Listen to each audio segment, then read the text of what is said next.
Os teus olhos me viram, a substância ainda informe, e no teu livro foram escritos todos os meus dias, cada um deles escrito e determinado, quando nenhum deles ainda existia. Eu vou ler mais uma vez esse versículo para ficar na nossa alma. Os teus olhos me viram, a substância ainda informe, e no teu livro foram escritos todos os meus dias, cada um deles escrito e determinado, quando nenhum deles ainda existia. Amém? Feche a Bíblia, coloque no banco, na cadeira, pegue na mão da pessoa mais perfumada do seu lado. Ainda dá tempo. Aperte a mão da pessoa com carinho até ela falar aleluia. Pentecostal que não faz barulho está com defeito de fabricação, não é? Vamos orar? Pai, nós te exaltamos, nós te glorificamos, e nós entendemos que dentro de alguns minutos, e esta linda igreja ficará pequena para o tamanho da glória que o Senhor vai mandar do alto dos céus. Os que vieram tristes começarão a saltar de alegria, os que vieram se arrastando não voltam se arrastando para casa, hoje voltarão voando nas asas de um novo tempo. E antes que eu comece a ministrar a sua palavra, cerque este santuário com a sua glória, e num raio de 5 quilômetros onde houver um demônio alojado, eu dou a esses demônios segundos para sumirem de Itatiba, porque se não sumirem, serão queimados pelo poder da sua glória, que aqui será derramada. Rasgue os céus sobre nós esta noite, manda anjos de fogo descerem aqui, que estes anjos desçam trazendo brasas de fogo nas mãos, comecem a esparramar estas brasas entre nós, e onde houver um crente cheio do Espírito Santo, pega ele nesta noite, Jesus, e mostra o caminho da verdadeira e poderosa adoração. Fala conosco, fica conosco, é o que eu te peço agora e sempre. E toda a igreja diz: os que podem, tomem o seu assento aplaudindo a Jesus, porque Ele é bom. Graças a Deus. O texto que eu li é simples. Aliás, o livro dos Salmos é simples. Todas as vezes que estamos em angústia, apelamos para o livro dos Salmos. E não há livro tão belo quanto o livro dos Salmos. O livro dos Salmos não pode ser chamado sequer de livro, na verdade, né? Porque um livro seria um conto, e um conto ele tem etapas, capítulos. E o livro dos Salmos não tem capítulos. Os Salmos são cânticos, são poemas, são desabafos. Ele começa no primeiro versículo e termina no último versículo do mesmo número. Por isso que nós não dizemos salmo, capítulo, porque não há capítulos em Salmos, existem números. O maior de todos os salmistas da Bíblia é Davi, e é ele quem escreveu para nós o Salmo 139. E é ele que vai nos fazer viajar no tempo, e se der para entrarmos dentro do coração de Deus, tentando entender a sua filosofia, porque Davi não era apenas um religioso, era um filósofo. O que é um filósofo, pastor? A palavra filosofia, ela vem do latim, é uma união de duas palavras, philos e sofia. A palavra philos seria amigo, irmão, e a palavra sofia seria sabedoria, inteligência. Então, quando você ouve falar que há um filósofo, você está ouvindo falar que há alguém que é amigo da sabedoria, dos pensamentos, da inteligência. Os filósofos são aqueles homens e mulheres que de vez em quando param para pensar na vida. E eu não sei até que ponto isso é bom. Eu li e vasculhei a vida de pelo menos uns 200 filósofos ao redor do mundo, de todos os tempos, principalmente os alemães e os russos, e eu descobri que todos eles terminaram em depressão profunda. Todos os filósofos de todos os tempos tiveram uma vida curta, e fazendo uma autoanálise eu entendi o motivo. Eles não viviam o dia presente, eles viviam o amanhã. Eles antecipavam o próximo mês, os anos a fio. E todo ser humano sabe que quando paramos para pensar na vida, a vida é em si uma grande angústia. Eu sei que muitos podem não concordar comigo, mas viver nesse mundo é angustiante, porque você vive num mundo injusto, num mundo ingrato. Foi Jó quem tentou discutir com Deus sobre a existência, E Deus teve que levar ele para uma filosofia divina. Quando Deus perguntou para ele: Jó, por que você reclama tanto? Onde você estava quando eu paria o mundo? Quando eu estava criando o mundo, você acha que eu também não tive crises? Era Deus dizendo assim: eu já sabia como seria o futuro, e mesmo assim eu apostei no futuro. Viver não é fácil. Viver é uma aventura. Só consegue viver nessa vida homens e mulheres determinados. Eu não disse fortes, eu disse determinados. Porque nesta vida nem sempre ganham os fortes, mas sempre ganham aqueles que têm vontade. É o que Deus essa noite procura entre nós. Deus não procura a sua força, Deus procura a sua vontade. Se Ele encontrar entre nós meia dúzia de homens e mulheres que tenham vontade de virar Itatiba de cabeça para baixo, o diabo vai ter que se mudar dessa cidade, porque basta a nossa vontade.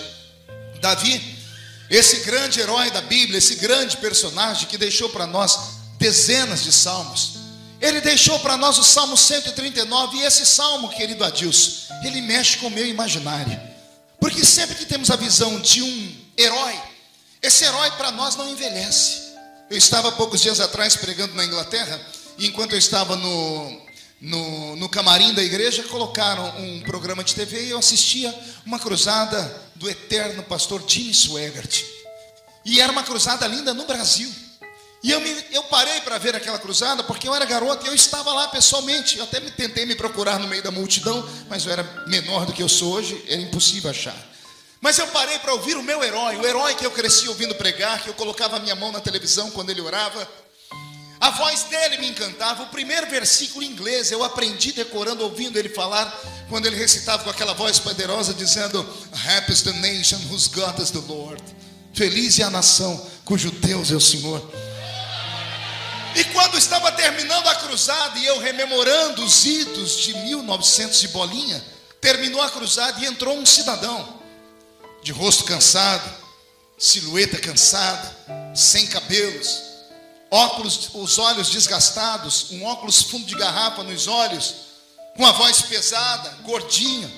E eu falei: quem é esse homem? Um apresentador de um programa. E daqui a pouco vem o nome dele embaixo: Jimmy Swaggart. E eu tomei um susto, porque na minha mente o meu herói nunca envelheceria. Eu estou citando isso porque todas as vezes que falamos de Davi, só lembramos dele em uma fase da vida. Lembramos do menino matando um gigante. Lembramos do pequeno menino, do menino de pequena estatura. Lembramos dele atacando um gigante e vencendo. Mas a vida de Davi não se limita a um fato. O tempo para Davi não parou. O relógio do tempo não deu trégua. O Davi que venceu o gigante não é o mesmo Davi que escreve o Salmo 139. Porque o Davi que escreve o Salmo 139 é um senhor antigo. Já é um homem de muitas e muitas décadas de existência. É um homem que estava talvez passeando pela sacada do seu quarto, e andar por aquela sacada não trazia muitas boas lembranças a ele, não nesta época, porque foi naquela sacada que um dia ele olhou e viu a mulher mais bela de Israel e por ela se entregou, Batseba, ou Batseba, como quiser. Ele estava observando a vida, deve ter ido para o banheiro, e depois de olhar no espelho, o que ele viu mexeu com a estrutura dele. Ele não viu mais o menino que rodava uma funda. Ele não viu mais o menino de cabelos alourados e encaracolados. O que ele viu no espelho era o resquício de uma vida. Ele viu um homem de cabelos brancos, e não só cabelos brancos, brancos enraleados. Ele viu que as cãs brancas dele já deixavam aparecer o couro cabeludo. Ele não viu mais aquilo que um dos seus biógrafos chama de olhos brilhantes. Davi é o único homem da Bíblia que um dos seus biógrafos diz: ele tinha olhos brilhantes. Os seus olhos agora estão pesados, cheios de catarata. Ele olha para o seu corpo outrora viril, másculo, ao ponto de possuir qualquer mulher linda de Israel.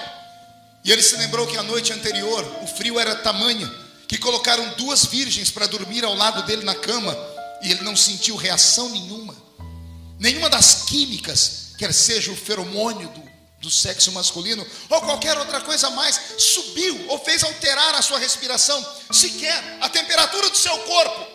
Porque o Davi que escreve o Salmo 139 é um ancião.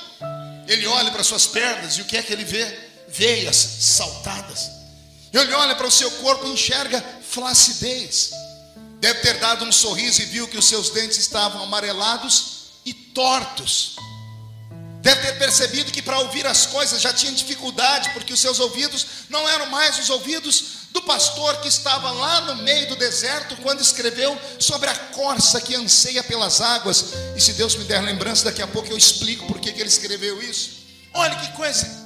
Ele escreve agora o Salmo 139 em Ré menor. Ele escreve depressivo. Ele começa a dizer assim: ó Deus, a minha vida se resume ao Senhor nunca me perder de vista. A minha vida se resume em eu ter nascido para fazer a sua vontade. A minha vida se resume em eu ter nascido nessa terra não por vontade do meu pai nem da minha mãe, mas por vontade divina. Depois de perambular pelos poemas, depois ele dizer: eu nunca consegui me esconder de ti. Se eu colocasse a minha cama no alto da montanha, o Senhor lá estava. Se eu descesse ao mais profundo dos abismos, lá o Senhor também estaria. Para onde me fugiria eu da sua presença, Senhor? Depois que a depressão passa, Davi, como um filósofo, escreve um versículo que esse que ajudou a fazer esse ano os nossos 500 anos de protestantismo, um deles, como João Calvino, aplaudiria Davi. Porque talvez Calvino tenha embasado toda a teoria dele no Salmo 139, verso 16. Porque o calvinismo é aquela doutrina que diz que o homem é predestinado à salvação. Talvez o embasamento de Calvino esteja no Salmo 139 e verso 16. Porque aqui Davi está dizendo assim, respire fundo para ouvir. Olha o que Davi diz: todos os meus dias estavam escritos no seu livro, antes dos dias existirem. Vou falar de novo. Todos os meus dias, passados, presentes e futuro, todos os meus dias estavam escritos aí no céu. Eu sou só um personagem. E o Senhor é terrível, Deus. Eu imagino o diálogo e Deus dizendo assim: por quê, Davi? Porque houve dias na minha vida que eu desejei a morte, porque a minha alma foi jogada no inferno. Houve dias em que eu queria viver 1000 vezes essa vida, como o dia que eu matei o gigante. Houve dias em que eu achei que o céu era por aqui, quando eu trouxe a arca da aliança de volta. Houve dias em que eu vi o Senhor me livrar da mão dos filhos de Anak, Talmai, Cesai e Aimã. E eu escrevi aquele Salmo 18 muito lindo assim, que está escrito assim: Senhor, o Senhor sentou nas asas de um querubim e voou sobre as asas do vento. Houve dias, Senhor, em que a minha vida estava em uma roda gigante e eu estava aí em cima, e aí em cima eu não queria que a vida terminasse. Houve dias em que a roda travou aqui embaixo e eu implorei pela morte. E hoje, no alto dos meus tantos anos, eu entendo que tudo na vida já estava pré-determinado. Ou seja, entendo agora porque o Senhor não respondeu minhas súplicas quando eu gritava. Entendo agora porque o Senhor fica em silêncio muitas vezes. Porque o Senhor não é como eu que me desespero, porque eu só conheço agora, o Senhor já conhece lá na frente.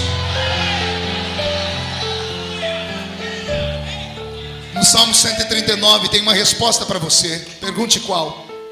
Só falo se todo mundo perguntar. Deus às vezes fecha os lábios, mas Ele nunca fecha os ouvidos. Não, vou falar melhor. Deus às vezes fecha os lábios, mas Ele nunca fecha os olhos. Deus às vezes não interfere na minha vida nem na sua. Não é porque Ele seja um ser ruim, não é isso. Muitas vezes você deve ter, como eu, ficado triste com Deus quando lemos no alto da cruz Jesus olhando para o céu, e por um momento o lado divino dele faz ele enxergar além das nuvens. E o lado divino dele chamava-se Cristo. E o Cristo que está pregado na cruz olhou para o céu e não viu nuvem, não viu planetas. Ele viu o terceiro céu aberto e viu Deus Pai olhando pela janela da eternidade para ele. E no momento em que o Cristo vai dar um sorriso, Deus Pai fecha a janela. E aí Deus Filho é obrigado a fazer uma oração, que para não ferir os ouvidos dos que estavam com ele, ele resolve orar num idioma que já não existia mais, que é o aramaico. E ele diz assim: Eloi, Eloi, lama sabachthani. Não é um homem orando, é o único Filho de Deus, é o unigênito Filho de Deus. É ele dizendo: por que que o Senhor me abandonou aqui?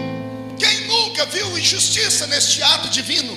Eu vi injustiça e chorei muito até o dia que eu entendi. Era Deus dizendo: eu não desci para tirar meu filho, porque eu já conhecia o amanhã.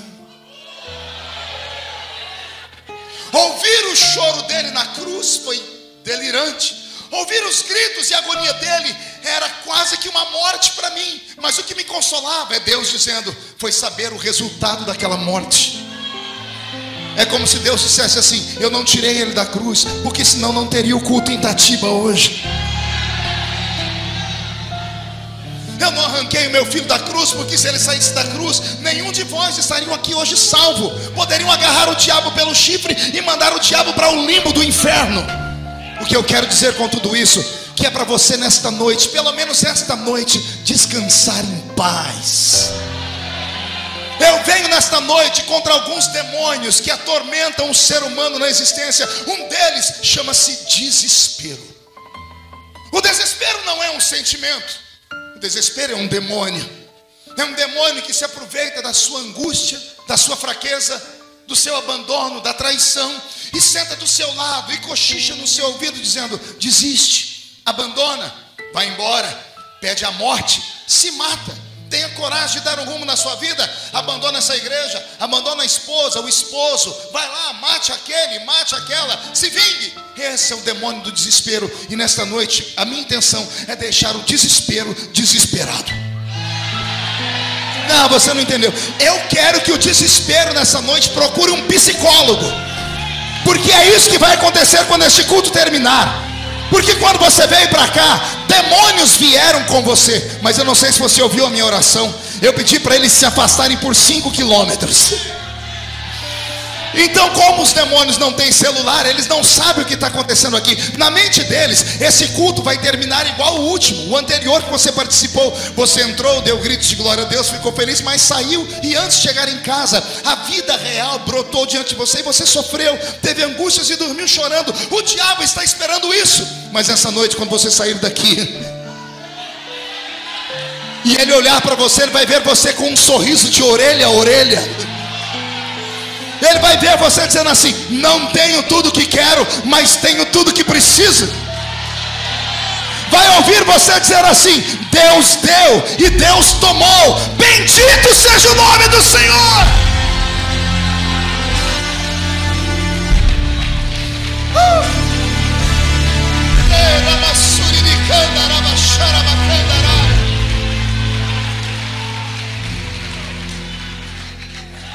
Ah, Davi, quando eu chegar no céu vou te dar um beijo. Quer perguntar por quê? Porque Davi me ensina uma coisa aqui que me põe para cima. Davi diz assim: quando eu era pequeno e informe. Quando ele era o quê? Uma coisa pequena eu sei o que é. O meu anel é pequeno, mas tem forma. O brinco que a senhora está usando é pequeno, mas tem forma. Davi está dizendo: quando eu era pequeno, mas não tinha forma nenhuma, o Senhor já me conhecia. Quer viajar comigo? Vem comigo. Respira fundo e procura, ou tente não se escandalizar com o que eu falo agora. Quer saber o que Davi está falando com Deus? Diz: o Senhor é terrível.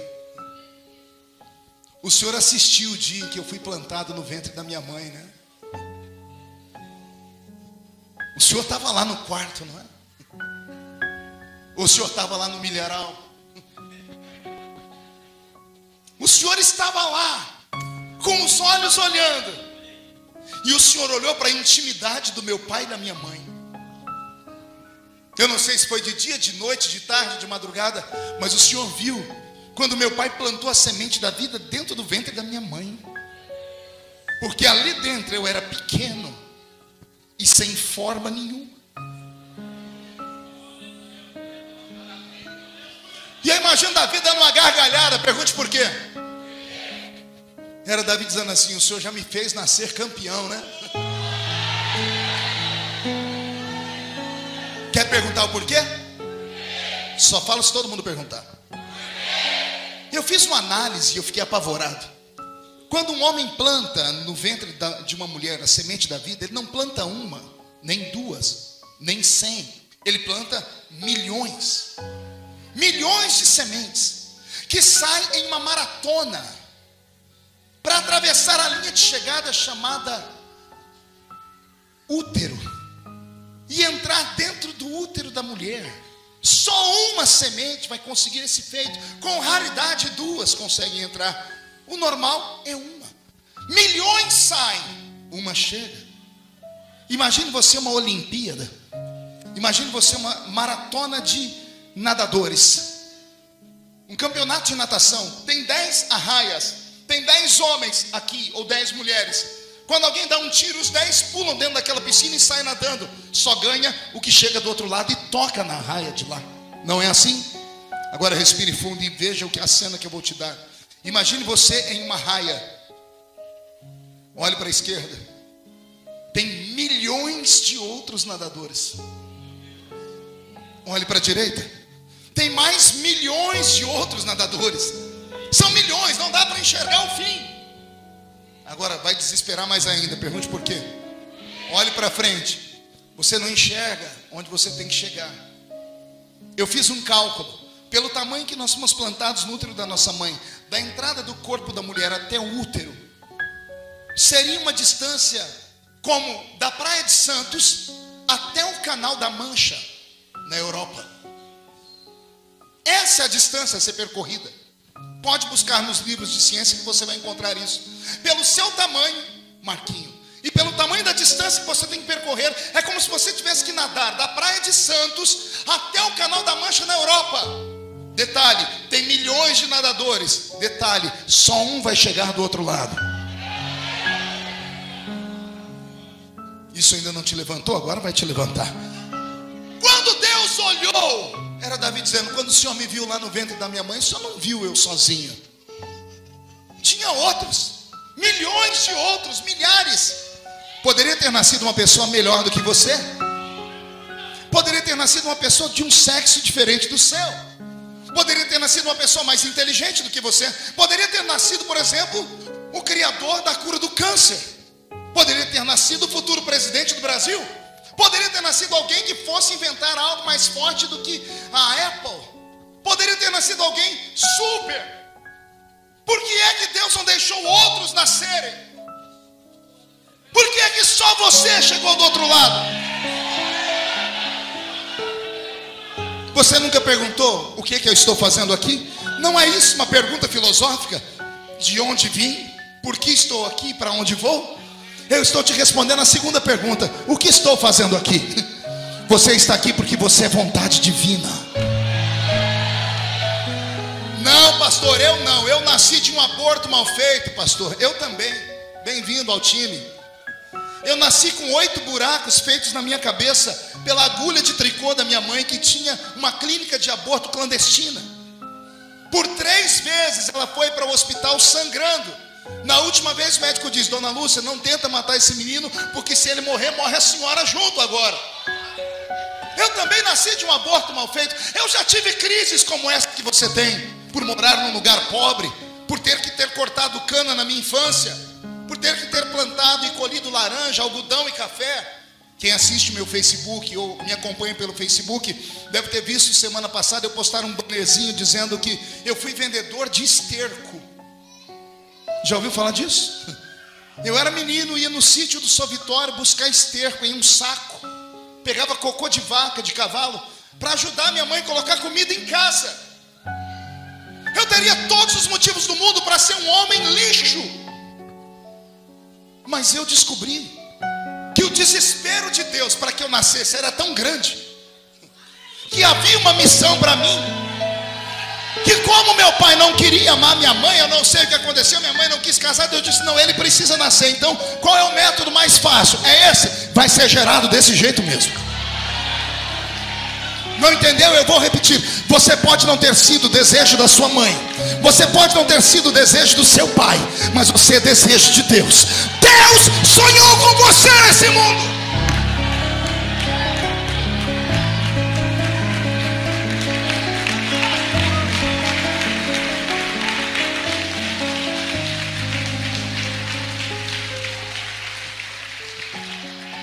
Você não é obra do acaso. Você não é fruto de um método contraceptivo que fracassou.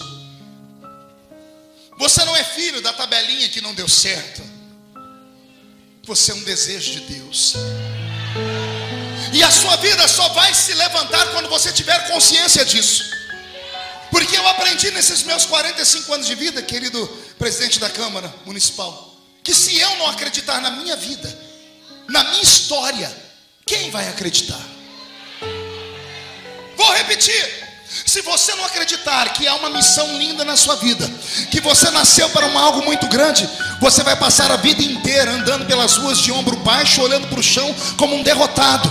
Eu não estou pregando para derrotados, eu estou pregando para homens e mulheres que nasceram com uma missão. O que Deus tem na sua vida é só na sua vida. Eu vou repetir. O que Deus escreveu no capítulo da sua vida, ninguém pode apagar, ninguém pode arrancar. Então, em nome de Jesus, comece a agradecer por estar vivo e descubra qual é a sua missão nessa terra.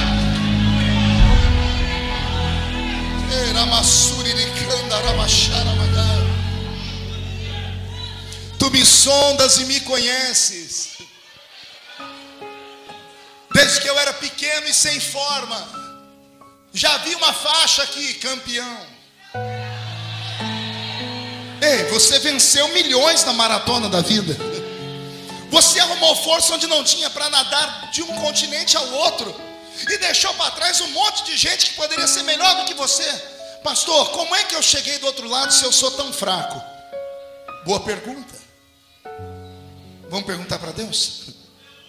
Você que acha que não é nada, que não nasceu para nada, que não vai ser nada, você que não gosta daquilo que vê no espelho, que passa a noite toda chorando com pena de si mesmo, você que tem angústia porque mora numa casa que não tem forro, enquanto seus amigos moram nos palacetes de Atibaia ou de Itatiba, você que é uma pessoa simplória, que tem que varrer rua para sobreviver, e isso é digno, muito digno, mas tem amigos que andam nos seus jatos particulares, e você tenta comparar a vida de um com o outro. Deixa eu te dar um conselho: não sinta ciúmes nem inveja de ninguém.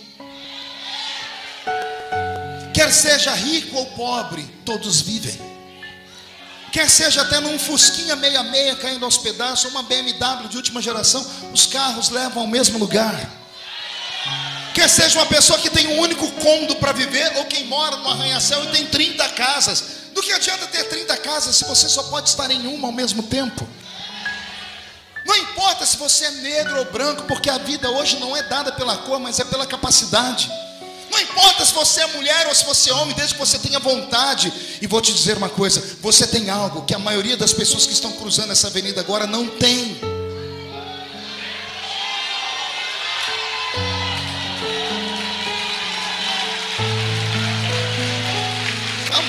Eu nem falei o que era. Existem só 2 grupos de seres humanos nesse mundo. Não são 3, nem 4, nem 10. Só existem 2 grupos. O primeiro grupo são chamados de criaturas de Deus, e o segundo grupo são chamados de filhos de Deus.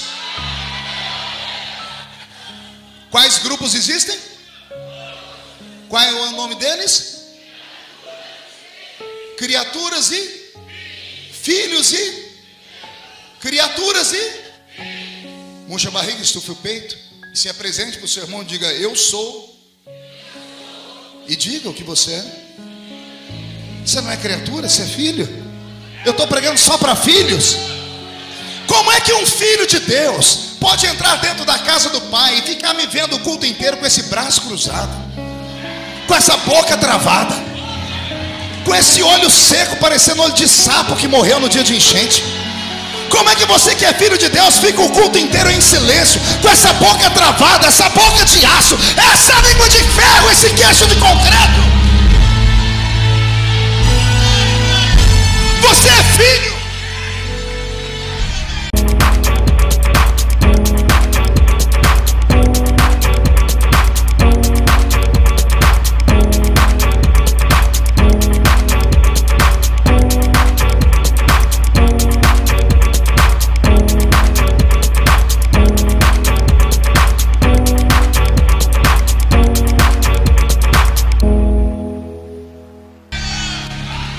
Você é filho. Quem aqui tem filhos? Imagine a cena, você está dentro de um barquinho, uma canoa, em alto mar. E você tem dentro do barquinho o seu filho e um cachorrinho lindo que você ama de paixão, que você leva no veterinário, que você manda para tomar banho. Mas de repente você sabe que se o seu filho ficar sozinho no barco, ele não vive. E o cachorrinho também não vive. Então é preciso estar um adulto ali para dar vida. Mas pelo peso, um dos dois tem que ser jogado ao mar. O filho ou o cachorrinho que você ama. Quem você jogaria no mar? A criatura ou o filho? É difícil falar, né? É claro que nós não vamos deixar o filho morrer. Amamos a criatura, mas morremos pelo filho. Pastor, onde o senhor quer chegar? Quando Deus olha para essa cidade, Ele quer abençoar alguém. Você acha que Ele vai abençoar quem? As criaturas. As criaturas que hoje, partindo para o final de semana, vão para a zona do Baixo Meretrício, vão se drogar, vão fazer de tudo. Ou para esse filho e essa filha, que vão passar a madrugada orando no alto de uma montanha. Não há nem o que reclamar. Eu não estou pregando para derrotados essa noite. Levante a mão direita para o céu. Faz um carinho nas costas do irmão. Diga, vai doer um pouquinho. Olhe para mim. Eu não estou pregando para derrotados, meu apóstolo, mas eu estou pregando para muitos filhos ignorantes. Filhos ignorantes, porque não sabem o que tem. É o texto da Bíblia de um pai que tinha 2 filhos e um foi embora e o outro ficou. Quando que foi embora, voltou, o pai fez festa, trocou a roupa, colocou um anel. O que ficou foi reclamar. Porque o senhor deu tudo para esse que foi embora e para mim o senhor nunca deu nada. E o pai disse assim: porque você é um ignorante. Porque você sempre esteve comigo, tudo aqui é seu. Você não fez churrasco porque não quis. Você não fez festa porque não quis. Tudo é seu.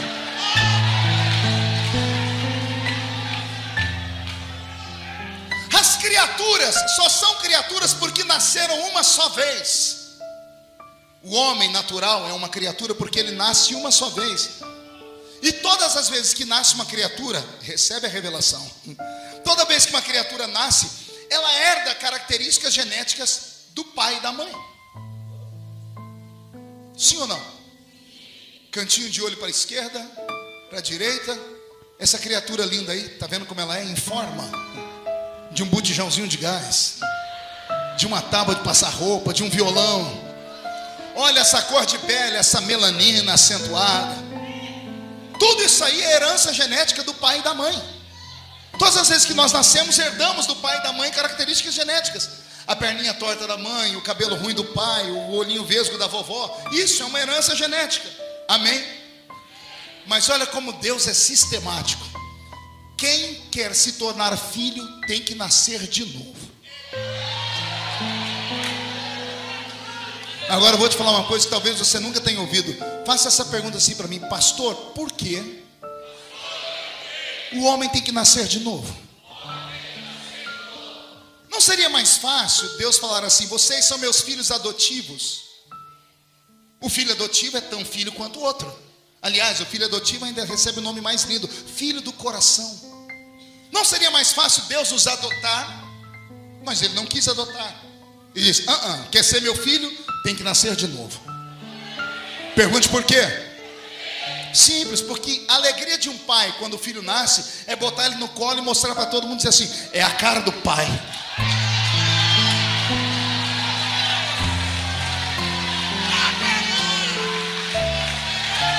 Você entendeu?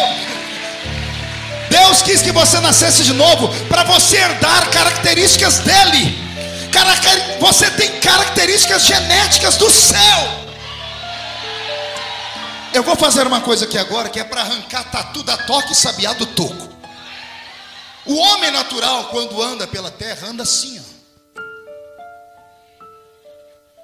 Diga, que forma, pastor? Sozinho. O homem espiritual não, ele anda assim, quer ver? Por gentileza, fique do meu lado. Mão direita, coloque a sua mão em cima da minha, segure ela. Mão esquerda na minha cintura. Isso. Pé direito para frente.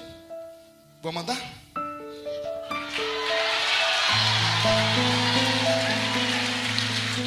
Que é isso, pastor? Então, quem já leu na Bíblia? Porão a mão sobre os enfermos e os curarão. Olhe para a sua mão. Olhe para a sua mão. O que você enxerga aí? Dedos, anéis, falanges, unha suja, encardida, encravada. Você acha que essa mão cura alguém? Olhe para o seu pé. O que você vê no seu pé? Joanete, frieira, ou encardida, encravada, chulé igual do Robson, que só Jesus na causa. É isso que você vê. A Bíblia diz que onde a planta do seu pé pisar, Deus te dá por herança. Olha para mim. Você acha que é esse pé aí que toma conta da terra? Não. É o seguinte: o crente que nasce de novo, ele não anda sozinho. Quando ele vai orar por um enfermo e ele vai estender a mão, vai uma outra mão em cima da dele. Quando ele vai colocar o pé numa terra, não é só o pé dele que pisa, o outro pé dele que pisa. Pastor, o senhor é louco? Não, está escrito aqui: vós sois templo do Espírito Santo. Deus habita dentro de nós.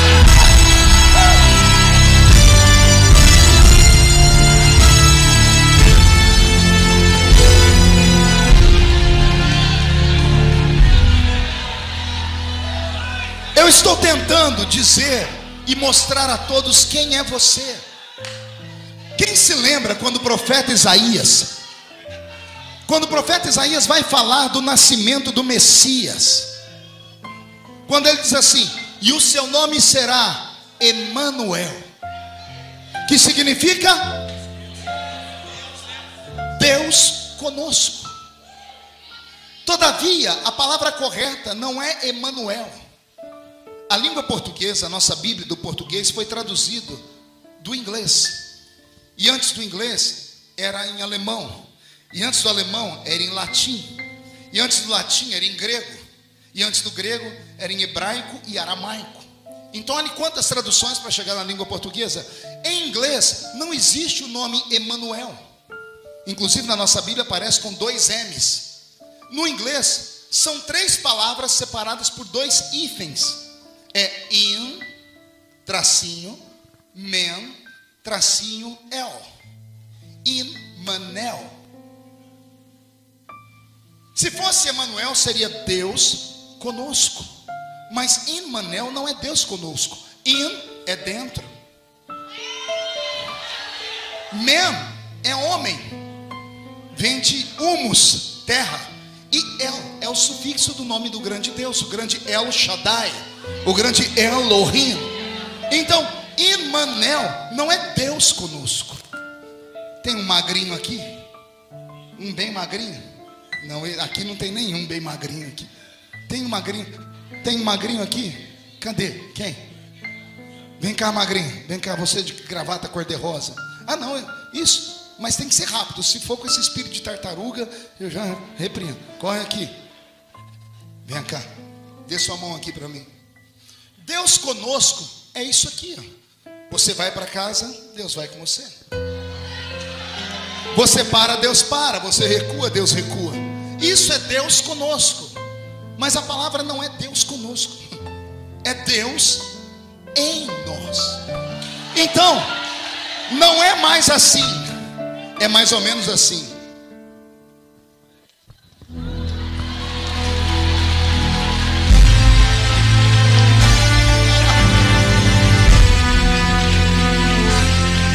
Deus dentro, não é Deus do seu lado, é Deus dentro de você.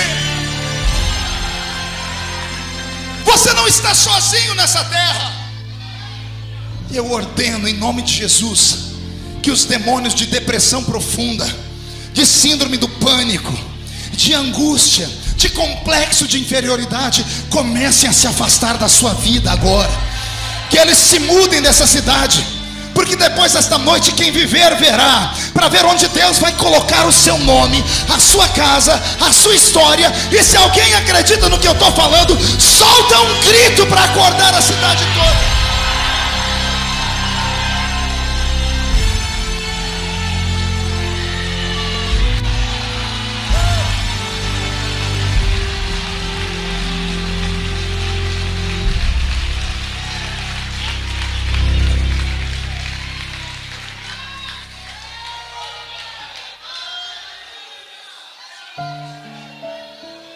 Davi está dizendo assim: eu me desesperei à toa, eu chorei à toa,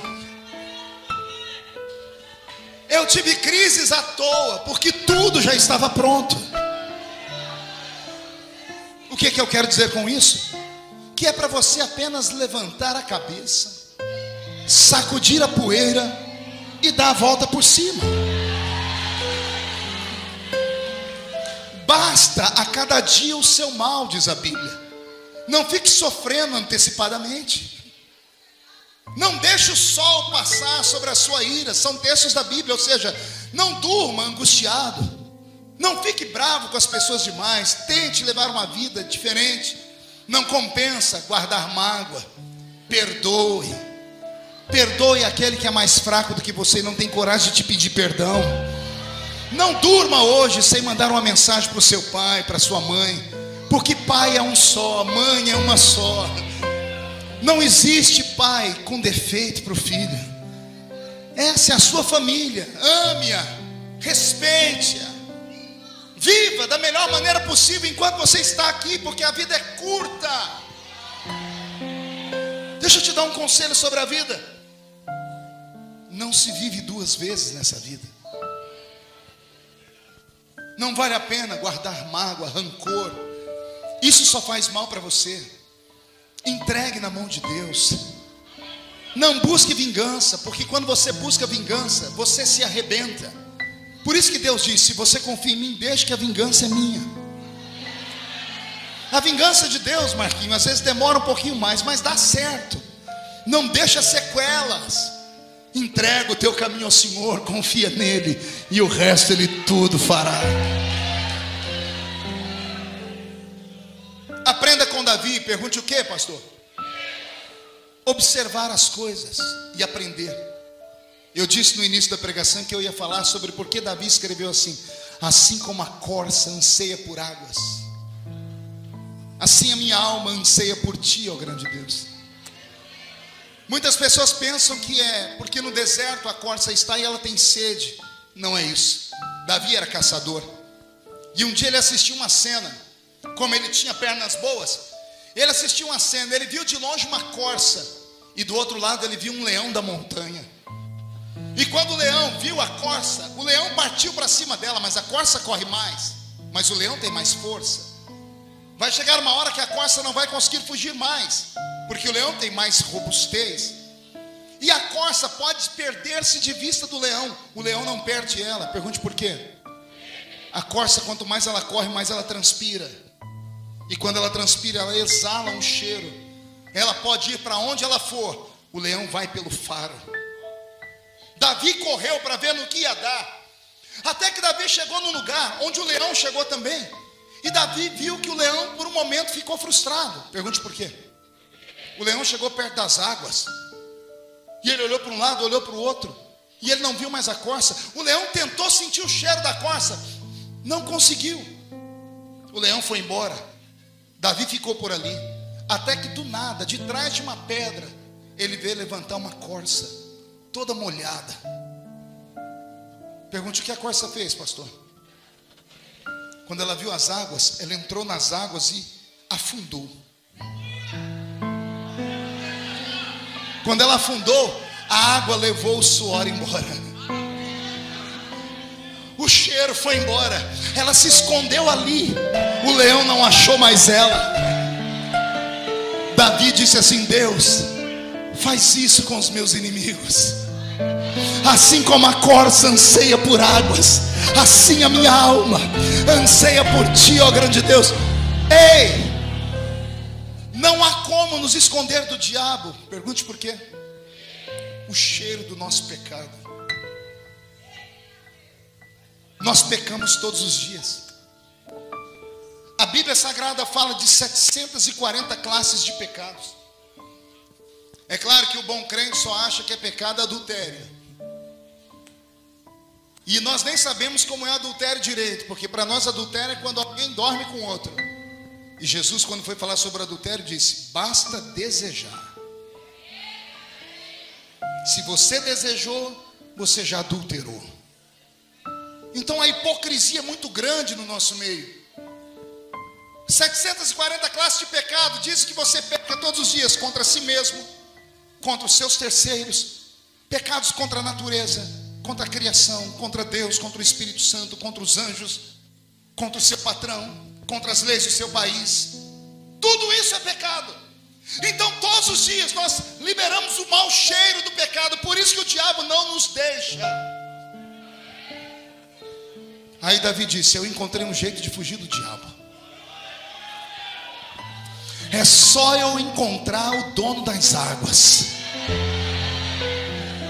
Lembra que o dono das águas disse: vinde a mim vós os que estáis cansados e oprimidos, e eu vos aliviarei. Aprenda com Davi. Não se desespere, respire fundo, vai dar tudo certo. Não existe dor que dure para sempre. Também não existe prazer que nunca acabe. Anote isso. A vida é cíclica. A vida não é quadrada nem retangular, ela é cíclica. Por isso que moramos num planeta redondo. O que significa isso, pastor? Que hoje você passou pelo verão. Aproveite o verão, porque o inverno vem logo aí. Mas quando vier o inverno, não tente morrer, porque daqui a pouco muda a estação. Daqui a pouco, ou melhor, antes do inverno vem o outono, depois vem o inverno, depois vem a primavera, depois vem o verão. A vida é cíclica. Por isso que aqueles que estão com a vida travada aqui embaixo da roda gigante, não tente sair. Não se mate. Não faça uma loucura. Pastor, mas estão cuspindo de mim lá de cima. Aguenta. Segura, porque já já a roda gira. E quando a roda girar e você chegar lá em cima, não se vingue. Se você tiver misericórdia, um dia a misericórdia vai te alcançar. Se você não tiver misericórdia, não terão de ti também. Com a mesma medida com que você mede, você é medido lá na frente. Tente viver da melhor maneira possível, acreditando que logo, logo vamos embora daqui. Ah, podia ser hoje, não é? Vamos relembrar a promessa. Paulo escrevendo aos Tessalonicenses: e dada a palavra de ordem, o mesmo Senhor descerá do céu com alarido e voz de arcanjo e trombeta de Deus. E os que morreram em Cristo ressuscitarão primeiro. E depois nós, os que ficarmos vivos, seremos transformados e arrebatados seremos, e estaremos para sempre com o Senhor dos ares. E se o arrebatamento da igreja for hoje à noite, e desse lugar bonito só 2 crentes subir, um sou eu, quem é o outro? Deixa eu ver. Então reage, pelo amor de Deus. Posso fazer mais um pedido? Levante a mão direita para o céu, chacoalhe ela, coloque no ombro de quem está do seu lado. Cinegrafista, faz uma tomada disso. Agarrou o ombro da pessoa, chacoalhe a pessoa até ela ficar irritada, irrita ela. Não fica sozinho não, vai no ombro de alguém, chacoalha. Chacoalha o meu presidente aí, chacoalhou? Diga para a pessoa: Deus te trouxe aqui para isso. Sacode, sacode, sacode. Diga: Deus te trouxe aqui para isso. Deus te trouxe aqui para sacudir a sua fé, para sacudir a sua vida, para sacudir o seu ministério. Deus te trouxe aqui para sacudir a sua história. Oh glória! Força, ânimo, coragem. Ah, pastor, mas o senhor está falando de Davi. Davi nasceu para ser herói. Tem coisas da vida de Davi que ninguém sabe. Eu tenho uma teoria da vida de Davi que é minha. Nenhum escritor do mundo, nenhum teólogo do mundo falou sobre isso. Eu fui o primeiro e registrei. Podem me chamar de herético, maluco, mas eu só aceito debater com pessoas que têm um argumento para contradizer os meus argumentos. Davi era filho de sua mãe, mas não era filho de seu pai. Esta é a minha teoria. Davi não era filho de Jessé. Pergunte por que não, pastor? Tem mistérios na Bíblia que somente um olho clínico descobre. Quem lembra do profeta Samuel entrando na casa de Jessé?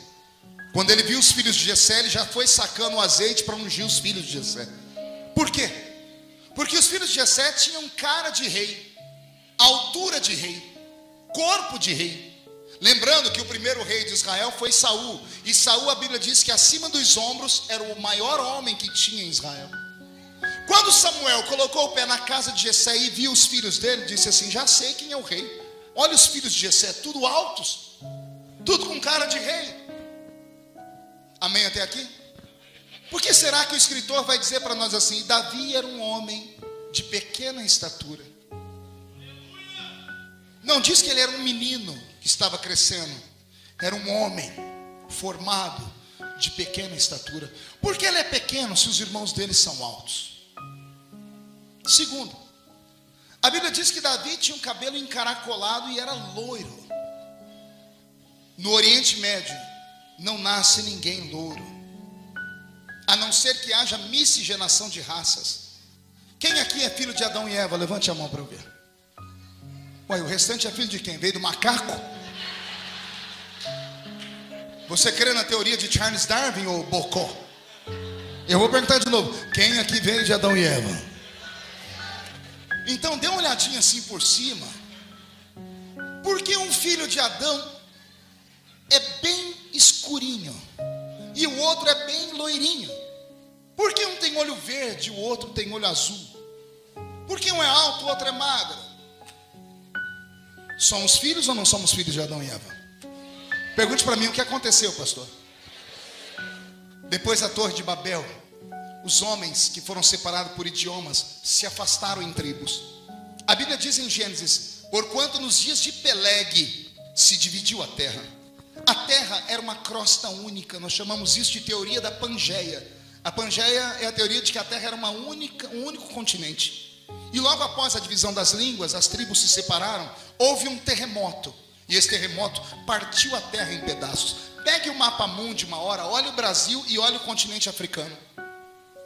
Se você trouxer as peças, o Brasil se encaixa em Angola, porque era uma crosta só. Foi assim que os homens se afastaram. Ao se afastarem, cada um ficou em um ambiente da terra, e esses ambientes da terra ficavam mais próximos ou mais longe do sol. Os negros vêm do continente africano, e o continente africano fica numa região extremamente árida e quente. Durante o dia, 50 graus na sombra. Quem aqui já foi tomar sol? O que acontece com a sua pele? Queima. Se ficar muito tempo, tosta, torre e dá doença. Então imagine que o ser humano tem uma habilidade que Deus deu a ele, que ele evolui e se adapta ao ambiente. Ele se adapta àquele ambiente. Para sobreviver no continente africano, depois de séculos e séculos, o corpo criou uma melanina e pintou a pele.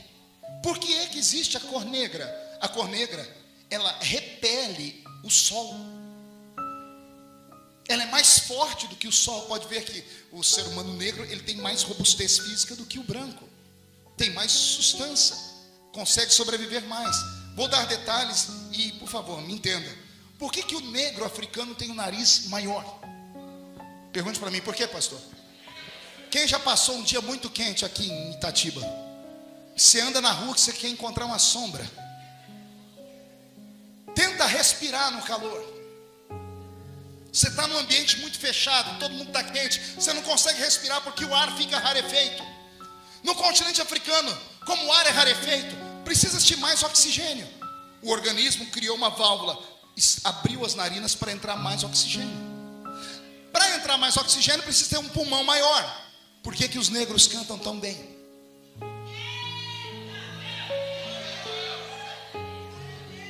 Entenderam aí? Cantam tão bem porque precisando de mais oxigênio, o pulmão abriu mais, houve mais espaço para o diafragma e o diafragma ficou grande. Porque o negro africano não tem pelos no corpo? Porque o pelo é uma proteção contra o frio. Porque o cabelo é engruvinhadinho.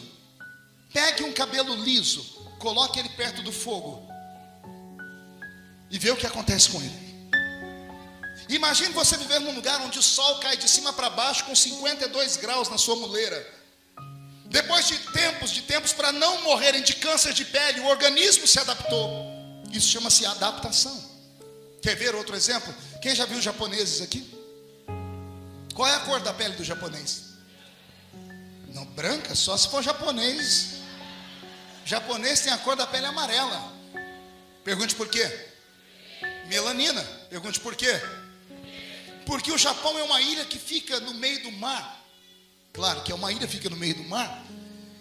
Só que ele fica num espaço geográfico tão grave que o sol manda os seus raios para ele, não de cima para baixo, mas de maneira perpendicular. Os raios do sol, para chegar na pele do japonês, ele é filtrado pela água do mar que sobe, porque a ilha é cercada pela água. Ao passar os raios ultravioletas pela água evaporada, criou-se uma melanina na pele do japonês que protege ele contra o câncer de pele. Por isso a pele dele é amarela. Qual é o símbolo da bandeira do Japão? O que tem de desenho? Um sol. O Japão é chamado de terra do sol nascente. Entenderam? Lá o ar não é rarefeito porque é cercado pelo mar. Então as narinas do japonês não precisou ser alargada. Agora, quem aqui já olhou para o sol alguma vez? O que você faz? Tenta olhar para o sol. O meu olho nem abre. Mas é todo mundo. Você olhou para o sol, você fica assim. Imagine ficar num ambiente assim sempre. Porque o sol, como eu disse, na África vem de cima para baixo. No Japão vem dos lados. Então você não tem como andar sem ver a luz do sol. Ficou-se assim durante tanto tempo e o organismo adaptou.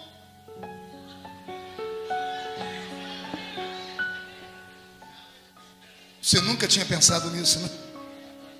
Porque o europeu tem cabelos lisos, é muito peludo e tem os olhos claros. Pergunte por quê, pastor? A metade da Europa passa 6, 7, às vezes até 9 meses sem sol, por causa do frio. Quem tem olho claro aqui na igreja? Deixa eu ver, olho verde, olho azul. Me diga como é a sua vida no sol. Todas as pessoas que têm olhos claros precisam usar óculos escuros, porque os raios ultravioletas são filtrados pela cor e machucam os olhos da pessoa. Diferente de uma pessoa como eu e você, que temos o olho castanho ou negro. Você nunca vai ver um japonês de olho verde, porque ele mora num ambiente onde a cor verde atrapalharia a visão dele. Só se houver uma miscigenação de raça. De igual forma um negro. Você nunca vai ver um negro de olho verde ou azul, a não ser que haja uma mistura de raças. Mas os originais não têm essas cores. Diferente dos europeus, que têm olho verde e olho claro. Fundaram os Estados Unidos da América, vieram dos Balcãs e outras terras mais. Entenderam até aqui? Tem cabelo liso porque não tem sol queimando sobre eles. Isso chama-se adaptação. Olhe para mim. O que é que um menino loiro está fazendo no Oriente Médio? Tem mais coisas, pergunte o quê? Olhos brilhantes. O que são olhos brilhantes? O escritor do Oriente Médio, quando ouviu falar de Davi, foi olhar para ele e viu que o olho de Davi era claro. Como não conhece ele olho claro, ele escreveu olhos brilhantes. Tem mais. A Bíblia diz que Davi era um homem de gentil aspecto. Isso aqui é terrível. Pergunte por quê?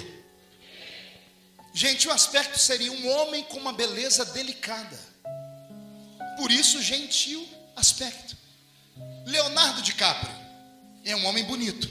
As mulheres que o digam, não é, senhoras? É um homem bonito. Todavia, é um homem que tem uma beleza delicada. Chamamos até de beleza feminina, porque os traços são extremamente delicados. Quando a Bíblia diz que Davi era um homem de gentil aspecto, a Bíblia está dizendo que Davi era um homem bonito com uma beleza delicada. Se você quiser saber como era Davi, digite no Google Rei Davi por Michelangelo, e você vai ver que o grande mestre da Renascença fez uma imagem do rei Davi baseada nos escritos de São Jerônimo, a tradução de São Jerônimo na Septuaginta. Você vai ver um Deus grego.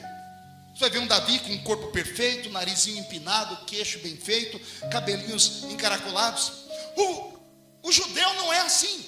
O judeu tem o nariz torto, adunco, tem um semblante fechado. Veja os árabes. Lembra do rosto de um árabe? São todos primos naquela terra. São do Oriente Médio. Mas aí a Bíblia diz, Davi era um homem de uma beleza diferente. Era um homem pequeno, enquanto os irmãos dele são grandes. Tem olho claro, é loiro.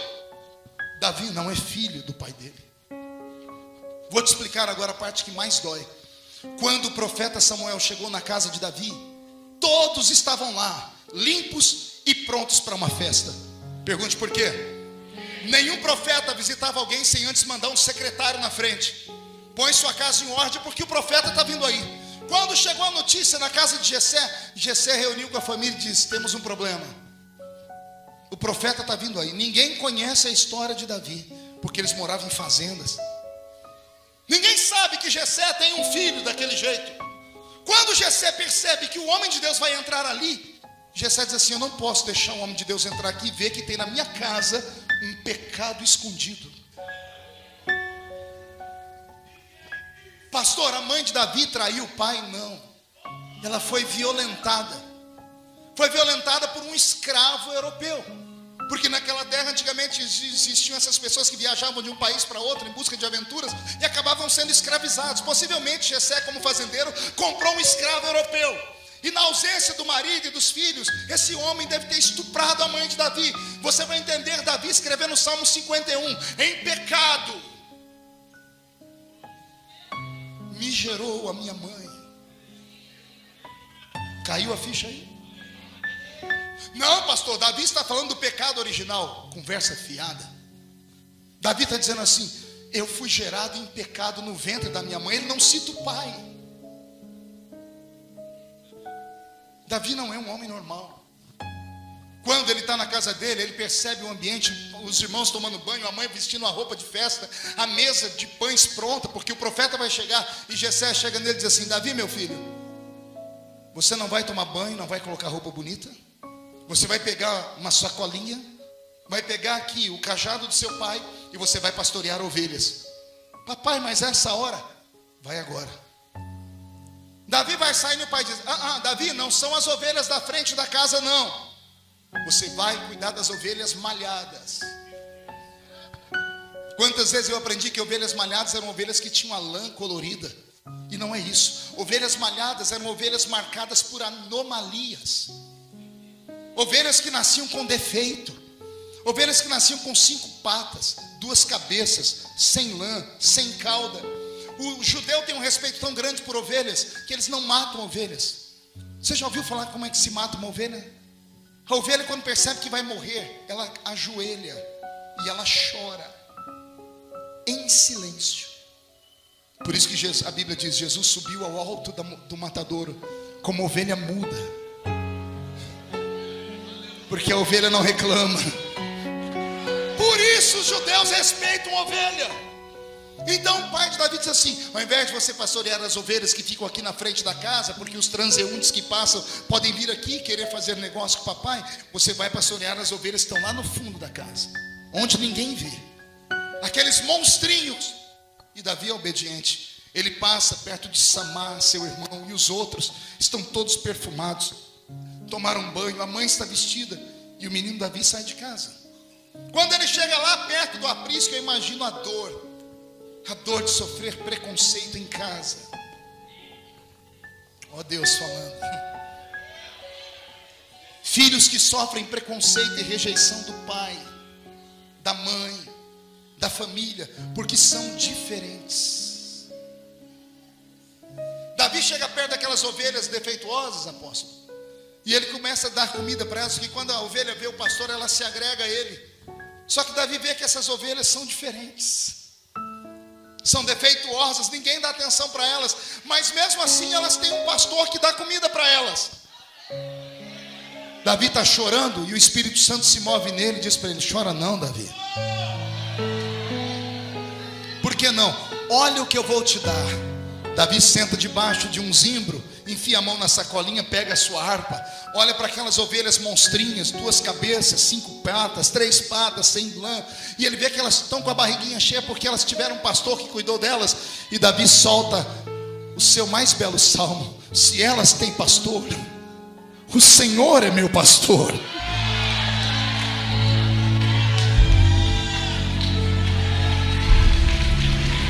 O Senhor é meu pastor e nada me faltará.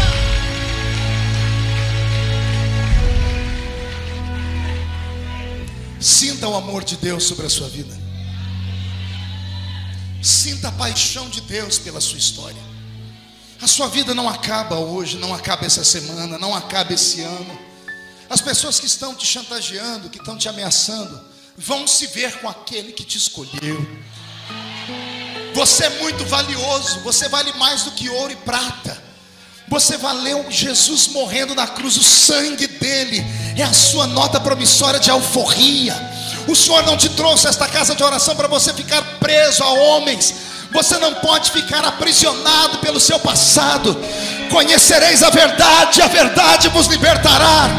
Se o Filho vos libertar, sereis livres.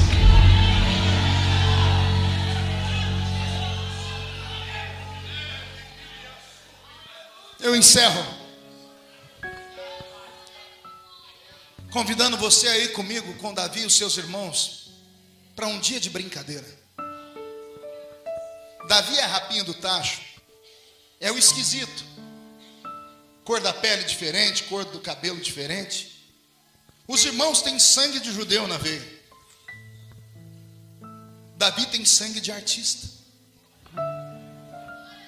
porque os europeus têm arte. Os irmãos de Davi vão lá numa árvore e começam a quebrar galhos. Tira uma faca, um cutelo, faz uma ponta, faz uma espada, um arpão, e começa a brincar de guerreiro. Davi vai na mesma árvore, procura o galho mais molinho que tem. Quando ele quebra o galho molinho, ele enverga o galho. Os irmãos olham para ele e falam assim: ô esquisito, que arma é essa que você está fazendo? Essa é diferente. Ele senta lá debaixo da árvore, pega aquele galho molinho, ele faz 14 cortes no galinho, 7 de cá, dá um espaço e 7 de cá. Ele enfia a mão na sacolinha e pega aquelas lãs de ovelha, ele amarra naqueles dentinhos que ele fez, 7 de cá e 7 de cá. Quando ele enverga o primeiro, ele vira um arco, ele amarra de cá e de cá. Aí ele amarra mais um, está todo mundo olhando para ele. De repente ele tem um arco com 7 linhas. E os irmãos tendo crise de riso: o que é isso, Davi? Que arma é essa? Vocês já vão ver. Ele estica e ele começa a dedilhar. Olha o que acontece.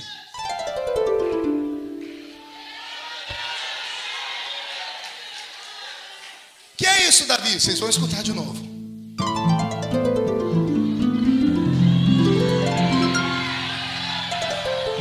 Davi, o que você vai fazer com essa arma? Hoje eu ainda não sei, mas algo me diz que um dia eu vou usar ela. Mais tarde o rei Saul está endemoniado, não tem espada, não tem lança que expulse o demônio dele. Davi entra lá dentro do palácio, tira aquela arma e começa a dedilhar. Na medida que ele vai dedilhando, o espírito maligno se convulsiona e sai, e o rei Saul é liberto. E a história de Davi começa a percorrer a terra. Por quê? Porque Davi não nasceu por vontade de homem.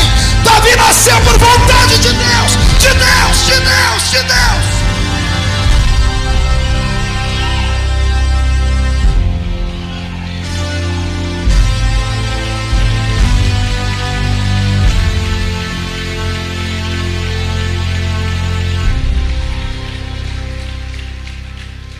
O velho rei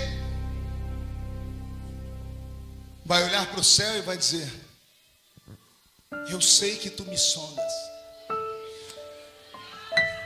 sei também que me conheces. Quando deito ou me levanto, sei que ali também me amas.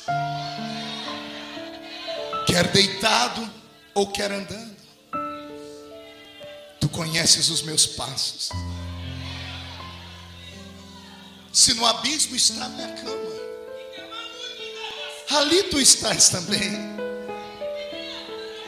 E ele dá um grito: Senhor, eu sei que tu me sondas. Senhor, eu sei que tu me sondas. Senhor, eu sei que tu me sondas. Senhor, eu sei que tu me sondas.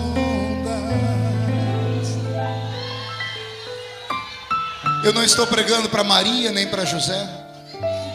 Eu estou pregando para os Davis nessa noite. Quando esse culto terminar e você sair por aquela porta, saia de cabeça erguida. Não desista da vida.